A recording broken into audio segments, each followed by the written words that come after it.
ఓం శ్రీ మాత్రే నమః. ఓం శ్రీ మహంకాళాయ నమః. పినిగారు స్వాగతం. హాయ్ అమ్మా. ఈరోజు గోంగూరతో పులుసు కూర వండుకుందాము. గోంగూర, పచ్చిశనగపప్పు, పచ్చిమిర్చి, టమాటాలు, ఉల్లిపాయలు, జీలకర్ర, వెల్లుల్లి కచ్చాపచ్చాగా నూరింది తయారు చేసుకుందాము. ఆవిరంతా పోయిందమ్మా. చూసుకుందాం ఉడికిందా లేదా అది.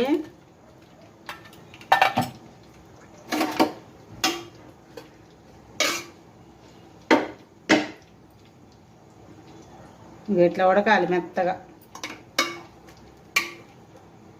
ఈ శనగపప్పు చిదురవ్వకూడదు, ఇలానే ఉండాలి. మనం ఎనుక్కున్నా సరే అలానే ఉండాలి. ఫస్ట్ ఈ నీళ్లు గిన్నెలోకి తీసుకున్నాము. కొంచెం నీళ్ళు వస్తాయి మనకి. ఆ నీళ్ళతో పరంగా ఎనుకున్నాం అనుకో మనకి మెత్తగా అవ్వదన్నమాట. అందుకని నీళ్ళు విడిగా తీసుకోవాలి.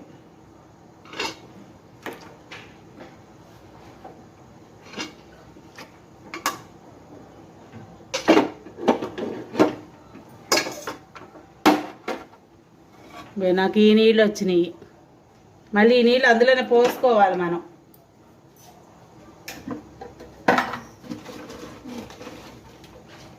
ఉప్పుని వేస్తున్నాను, పట్టిద్ది ఉప్పు. గోంగూరలో ఉప్పు కారం ఎక్కువ పడతాయి. చూసారుగా ఎన్ని వేసానో మిరపకాయలు. ఇలా ఎనుపుకోవడమే. దీని ఇంకేం వేసే పనే ఉండదు.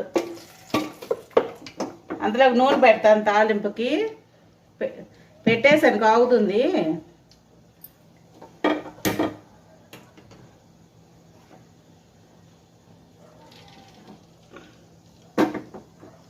నూనె ఎక్కువ వేసుకోండి ఈ గోంగూరకి.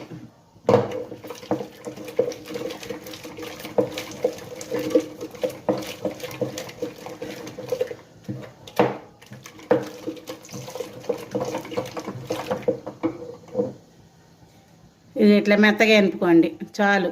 దీనిలో కొత్తిమీర వేసుకోండి, ఎక్కువ వేసుకోండి కొత్తిమీర.